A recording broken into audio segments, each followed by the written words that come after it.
Good evening. I want to welcome you to this, our last program in our series, Baytown, the Early Years. I want to thank once again Alan Moman in the Baytown Sun for their coverage, and for Alan Swenson and his student Brett Wims for taping these programs and making them available to the public. Tonight, we're delighted to focus on the Baytown Heritage Society and the Baytown Historical Museum. Our panelists are Bill McNeil, Sarah Bailey, Ann Sproat, and Jean Shepard, and we're really looking forward to the evening. Our first panelist is Bill McNeil, someone who is interested in history both in the classroom and out. Bill.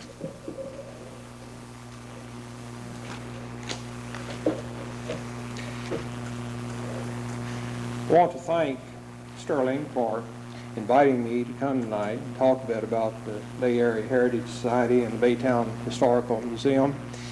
We always like to promote those two institutions, organizations, but I also want to thank them personally because I've had to reflect back some 10 years and I had forgotten a great deal of it. Many of the very pleasant memories of the early years.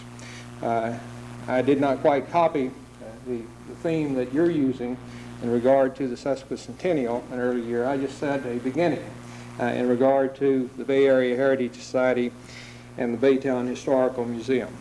As I look back and reflected personally over the beginnings of these two organizations, there was a recurrent theme. It just kept coming back and coming back. And that was that at their inception, the Society and the Museum, it was really truly a community effort. It remains so, I'm convinced, today.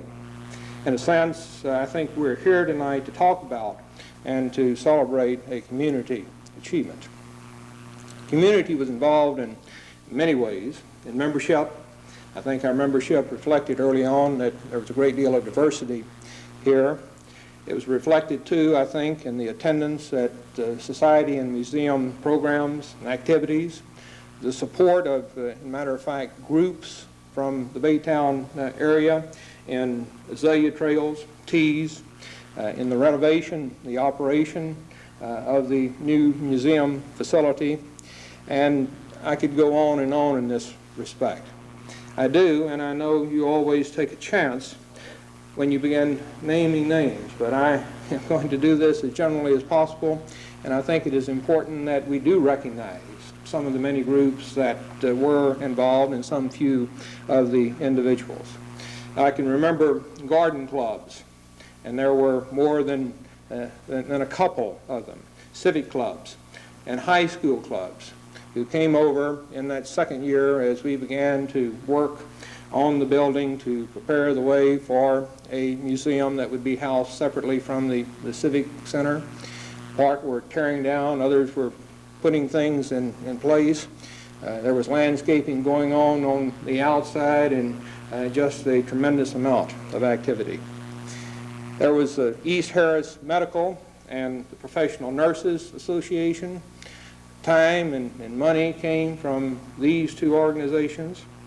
There was Lee College, and there was the Lee College Web Society, a student organization there interested in local history, which cooperated on a number of occasions with the Heritage Society and with the museum.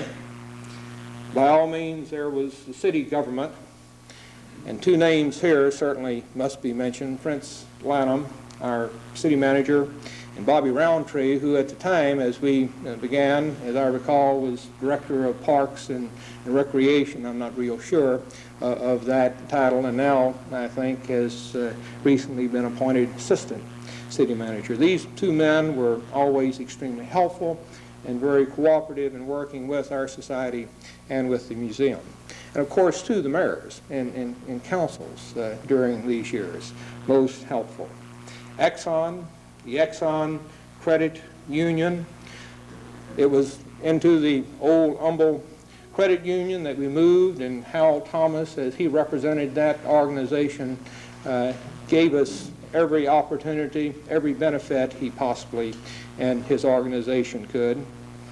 Cedar Bayou Methodist Church contacted us at the beginning of our Bay Area Heritage Society and said that they had a structure, the approximately 150-year-old Methodist church there on their property, and would like to have it renovated and displayed so that the public could enjoy it, an important part of the Baytown heritage. Unfortunately, that did not develop as we had hoped, but here again is an expression of interest in what the society and what the museum were doing. Baytown's senior citizens groups worked with us, putting in many man-hours, certainly in keeping our museum open. Baytown Sun was excellent time and time again with articles promoting, explaining, reporting what was going on at the museum, what the society was doing.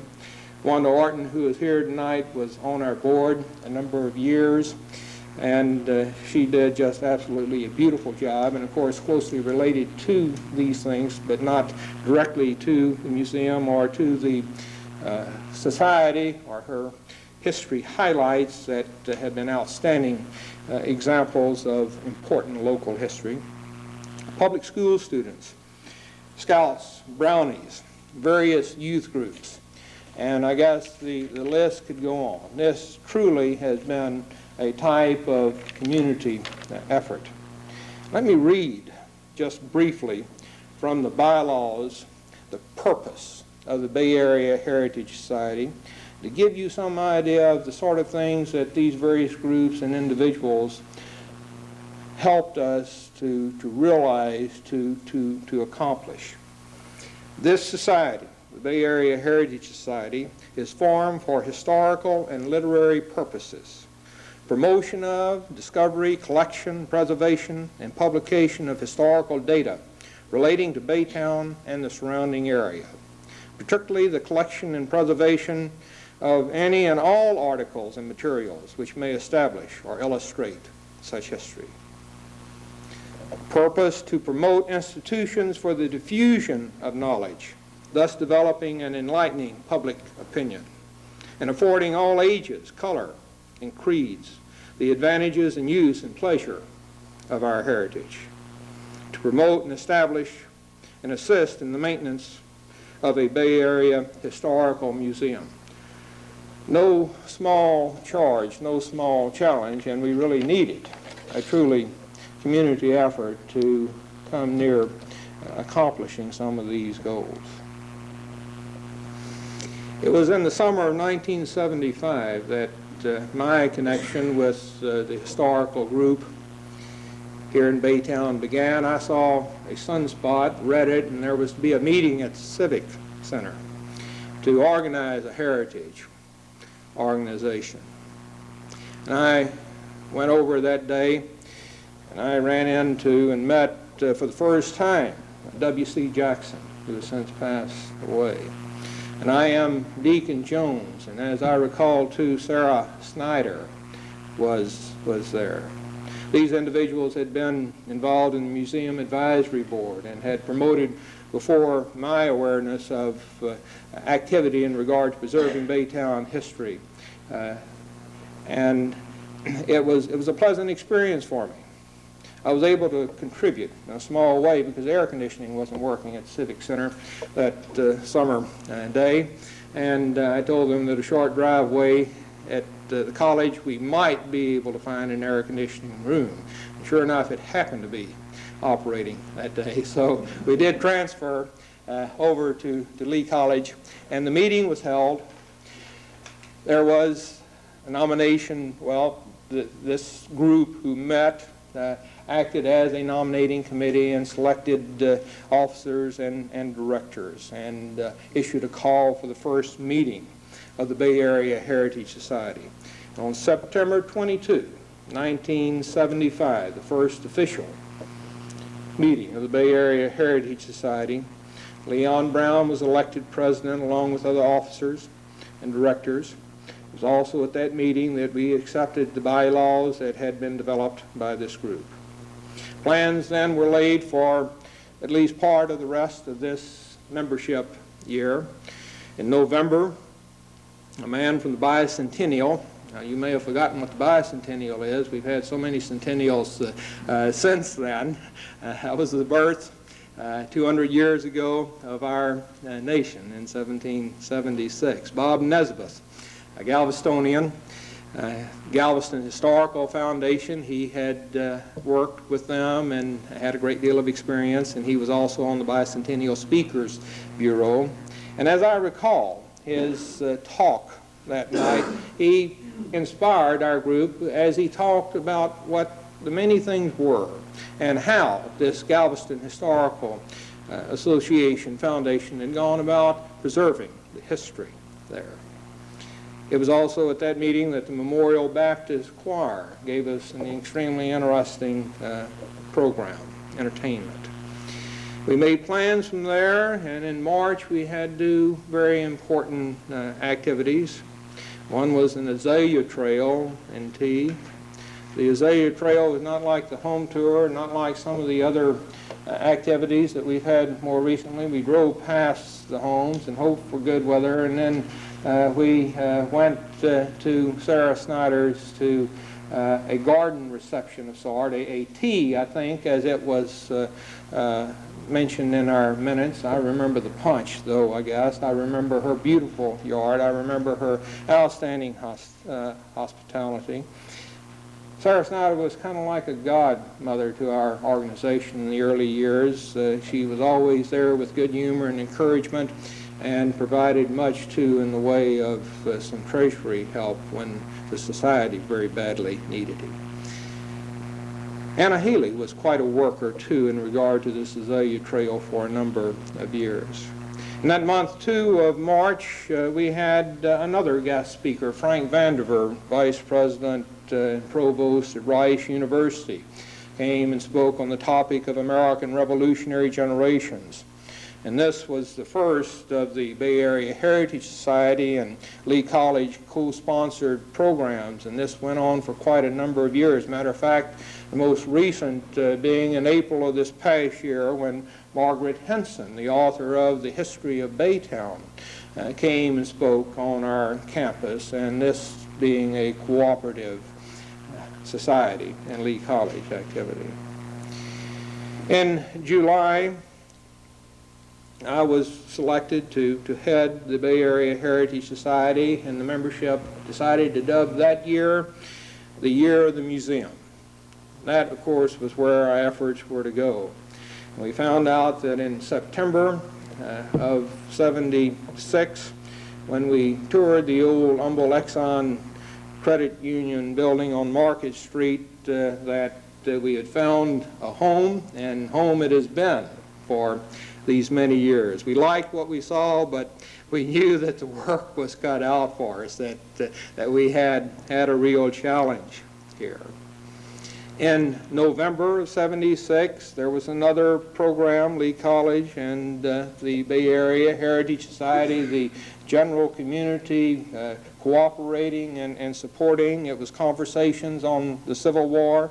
Ralph Wooster, a Baytown native, an administrator, a teacher, a fine historian from Lamar University participated. Haskell Monroe, a dean and historian from Texas A&M, and Harold Hyman, who is presently on the Bicentennial United States Constitution Committee, was there. In December, the big news was the contract with the city of Baytown. The society would provide museum services. The city, in return, would pay the society $6,200 a year. Many of us were flabbergasted by that amount. We never dreamed that such would be forthcoming.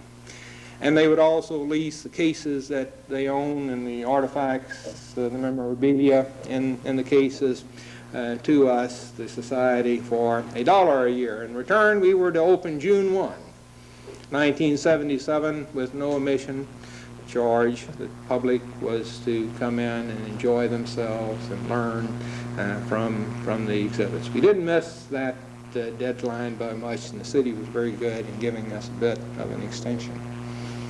It was in January of 1977 that we talked with the Cedar Bayou Methodist Church about their building, 150 years old, beautiful stained glass windows. I remember the time that we went over there and toured the facility, and really because of a number of different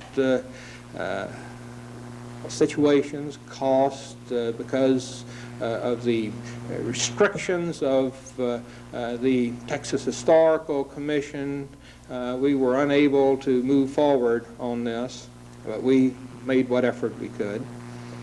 It was at the beginning of 1977, in January 2, that we had our first museum work day. You know, and I look around and I see faces that certainly were there, with hammers, with crowbars, with a lot of advice, but mainly sweat on the brow to get the job done. Bob Wright was appointed, I don't know whether at the beginning of the year, but shortly thereafter, to head a Baytown Museum renovation committee. And he certainly did an outstanding job. Rusty Reagan, I can remember spending many hours there and bringing members of his Kiwanis Club with him. Jack Carpenter, who has some expertise in reading plans and understanding some things that the rest of us didn't about building construction. And Mr. Muller, yes, Mr. Muller, that's the way I refer to him, Mr. W.F. Muller was there. Did you miss a work day, Mr. Muller? Did you miss a work day? Oh my. Probably not.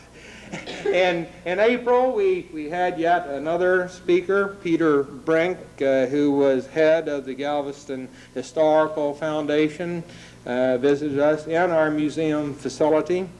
We brought in chairs, and we encouraged, of course, the public to come out and visit with us that night. He told us, again, much of the activity that was going on in Galveston. They were at that point working on the Alicia, the iron-sided clad sailing ship. He brought prints that, was it Robert Smoky Moke, is that the correct first name, had painted of the Alicia and left us a copy of this. In May and in June, we did some rather important but yet mundane things that must go on with organizations such as the Society and the Museum. We established a memorial fund with $175 at the outset. We increased the number of directors from 5 to 9. We believe that we could use more brains and hands, talent on the officer and director group. We also launched a buy chair campaign. I think that we finally realized that if we were going to have meetings that by golly, we needed not to always be bringing chairs from a church or from a college, that we needed chairs of our own. In July, Americana Day, we had a booth. We peddled memberships and iced tea. I certainly remember the iced tea. It was an extremely popular commodity out there on that hot day. The soda pop and such, I think, had gotten to a number of people, and we were a pleasant find for them. At our second annual meeting, July 12, 1977, we had 62 in attendance. Jim Cowell was there, and he gave us an interesting talk on T.J. Coleman, area outlaw. It was extremely interesting. Mr. Cowell always is, as he tells his stories. It was reported that we had $10,881 in the Treasury, that we had 93 life and 72 regular members.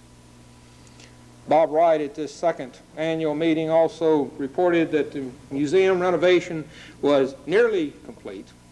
We moved in, as I recall, in September of that year. Gene Shepard, and I quote from the minutes, emphasized that the museum would not be a dead place, but one with changing exhibits and projects. Jean was elected president, and when her energy and creativity were combined with the position of president, members knew that the society and museum were in good hands and certainly would move forward.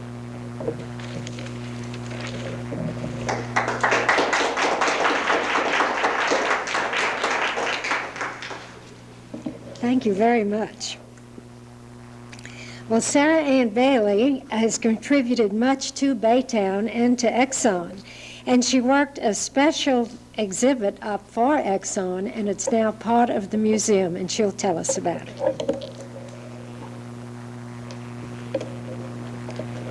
Thank you. Let me begin by telling you that from the very beginning I've always been an Exxon brat. In 1919, my pop, M.L. Doug Snyder, Mrs. Sarah Snyder's late husband, was shoveling coal in a boiler in the Bayway Refinery in New Jersey. And they said, "Hey kid, you want to go to Texas?" So he came. So he was here at the very inception of the refinery as a surveyor. Then after that, my father worked for Humble, my father-in-law, my stepfather, my husband, and then myself. And the saga continues because my oldest son is currently an analyzer technician for Exxon Chemicals. So when 1982 rolled around and we knew we were going to have this centennial exhibit, I went to my boss and I asked for the assignment. I said, "This will be a labor of love for me. I grew up here, right across the street from the refinery, and I just knew that this was something I wanted to do." When I started, I had no idea what this exhibit was going to look like. I didn't even know where I was going to get all the material. Fortunately, Sam Bramlett came rambling into my office with 3 big, huge boxes of photographs, memorabilia, and magazines. He had the Humble Way, some old Humble Bees, some pertinent copies of The Lamp, and a huge box of old file photographs from the Humble Bee. No dates, no times, no places, just pictures of a lot of people that I remembered growing up with. And he also had another box of photographs that looked to be extremely old, and I could tell they were copies. Of course, my husband was at that time the Exxon photographer, and I showed him these pictures. He said, "Oh yeah, I copied those 10 years ago for Sam or for PR at the plant."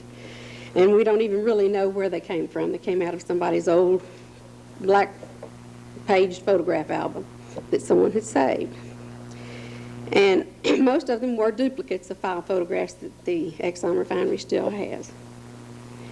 But when it came to the old photographs, I was thrilled to have them, but I didn't know what they were of, what they consisted of. I didn't know. There were a lot of locations and places, but they didn't mean anything to me because they were taken before the refinery was built. Fortunately, our librarian at the plant, hearing about the Centennial exhibit, gave me a phone call and said, "Did you know I've got an old microfilm here in the library that Mr. DeOlive had placed there with all of these old pictures on there with a nice little typewritten thing at the bottom that told exactly where the locations were, what they were, whether it was the fields where the refinery was built. It showed the wagon trains bringing the supplies in to build the refinery, and that was my Rosetta Stone. If it hadn't been for that piece of microfilm, which, by the way, was so old, we didn't have a piece of equipment we could look at it with. I had to use a microscope or a loupe, a photographic loupe, and a light bulb to look at it with.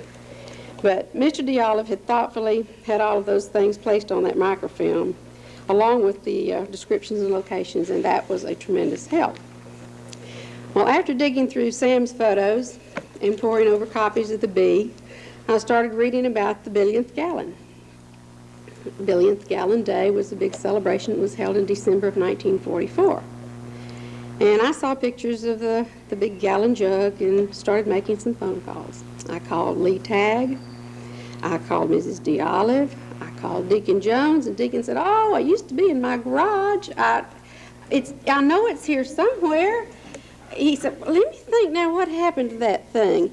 He said, "Seems like it was almost all evaporated or something," but he couldn't tell me where it was. Well, you can imagine my surprise when I finally discovered the elusive gallon residing in a display case at the Baytown Museum.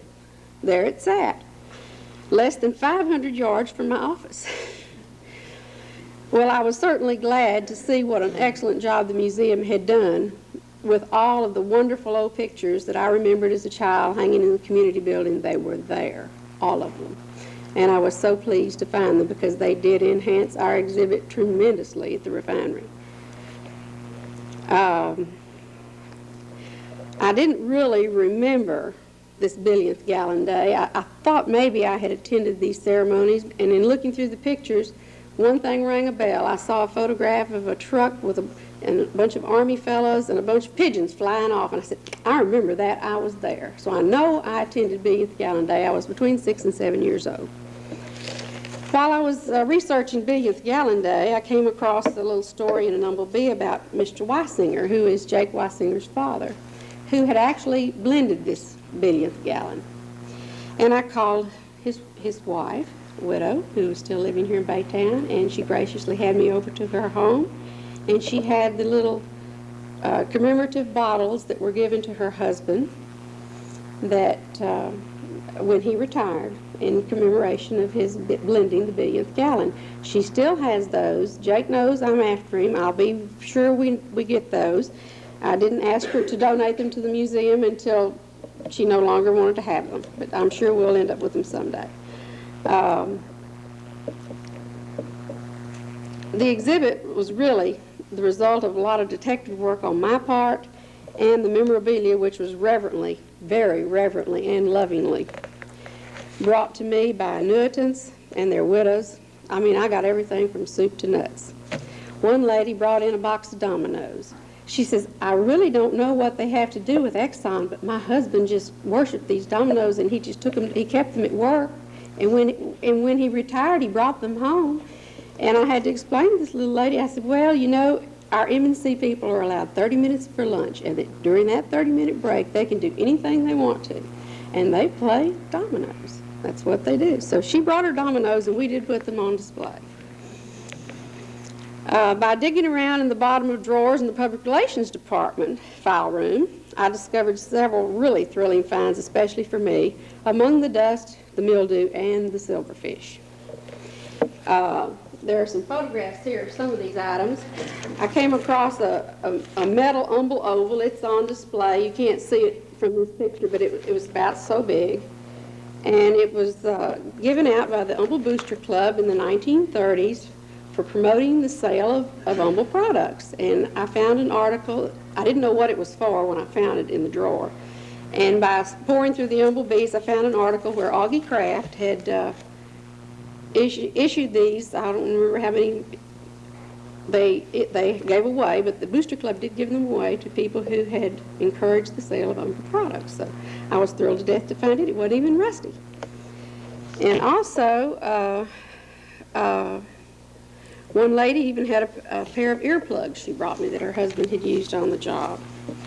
And one of the really most thrilling finds that I found, this is not the book, but this is a replica. This is the same book. I found a copy of this E-Award book, which was presented by the Army and the Navy, a production award to Humble Oil and Refining Company, Baytown Ordnance Works. It was my grandfather, Pop, M.L. Doug Snyder's personal copy, signed by all of his co-workers. It was still out there in the bottom of a drawer, like I said, amongst the silverfish. I got goosebumps all over me when I found that. And that is also residing at the museum. Another book was there also commemorating the opening of the first cat cracker, which is no longer here. We don't have that #1 cat anymore. We have two and three, but we don't have #1 cat anymore. But there is a book at the museum showing that. Well, once the Sun ran this page talking about the billionth gallon, it was quite a nice article. They did, as you said, a lovely job. They covered all the different aspects of the history of the Humble Company here in Baytown. Once they ran that, I was flooded with calls. One came from Blanche Weiler in Lawrence, and she is still in possession of this barrel, so Jean put it on a note that we want this barrel. This is a barrel, a metal barrel, and it's it's stamped on the top of the barrel that it was produced at the Baytown refinery. Well, the old photographs showed a picture, which the museum has now, of the old barrel making building out there in the refinery where they actually made these old steel barrels. And she had it at her house, and she had bought it somewhere in Indiana or somewhere in a garage sale. It had Baytown, Texas written on it. So we rolled the old barrel out and got it up there too. There were several other things that folks that work in the refinery, instrument technician, found an old oval badge. We have several on display at the museum. He had found it at the bottom of a separating tank or something that they had cleaned out there, and it was all scratched up and wrinkled up, and he bent it up, he straightened it up and polished it, and just he's so proud of it. He wouldn't let me have it. I said, you let me give it to the museum? No, but I'll give it to him Sunday. But you know, he wanted to keep it because that was a memento of the museum, of the refinery. Also, they have equipment still in operation out there on the what they call the naphtha rerun unit, or the NRU. That was the former BOW. But they said that this is the property of the Defense Plant Corporation and instrumentality, get this, of the United States government. And there were still little plaques that are still in existence in the refinery out there like that. So I had folks bringing me stuff from everywhere. I also found a photo of the corral gate. Well, I remembered the corral because I remembered when I was a little girl, we had a sweet, sweet black yard man. His name was Jim Williams, and he'd come and work in our yard and mow our grass when I was a little girl, and he'd be shoveling the load of dirt in the wheelbarrow, and he'd get the dirt in the wheelbarrow, and he'd put me on top and go to wherever he wanted to put the dirt, take me off, and dump the dirt out. And he was my friend. And when I knew he used to work at the corral when he was in his younger years, so I knew he was still living. He was still driving his car. He was at 82 years old. I called him. I said, Jim, do you have any old things left in the corral? Oh, I might have a few things. I said, oh, an old mule shoe, anything. I said, just something. And a few weeks later, he drives in the driveway with a shoebox, and he has horseshoes, and he has some tools that were used for the tooling the leather for the harnesses and things like that. So I asked him, would he please donate it to the museum? I said, if you do, I'll make sure your name's on it from now on. He said, you can have it. Because he said, I know my kids wouldn't care anything about it. One call came from an old gentleman in McNair. I don't remember his name right now. I didn't have a chance to look it up. But he was the last mule skinner from the refinery. And he asked me to come out and pick up a picture he had. Well, I told my boss, I said, look, I'm going to McNair. And I said, if I'm not back in 2 hours, you come and get me. And I went out there, and he was the sweetest old gentleman, and his wife was such a lovely, lovely lady.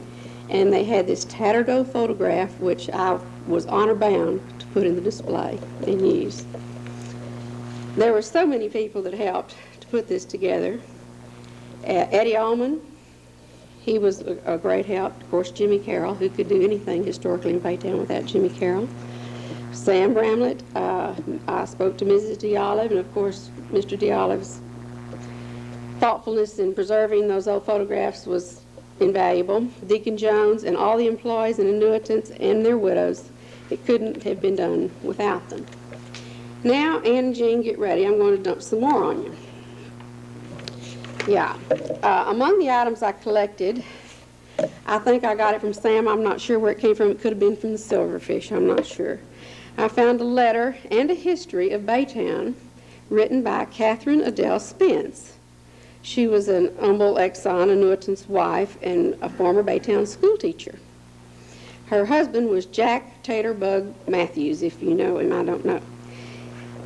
But she sent this letter to our PR department in June 23rd, 1974. It's a very lengthy letter, and she must have been quite elderly when she wrote the letter. And the history was written much earlier because you can see the difference in the handwriting. But I thought her one little comment in her letter was just so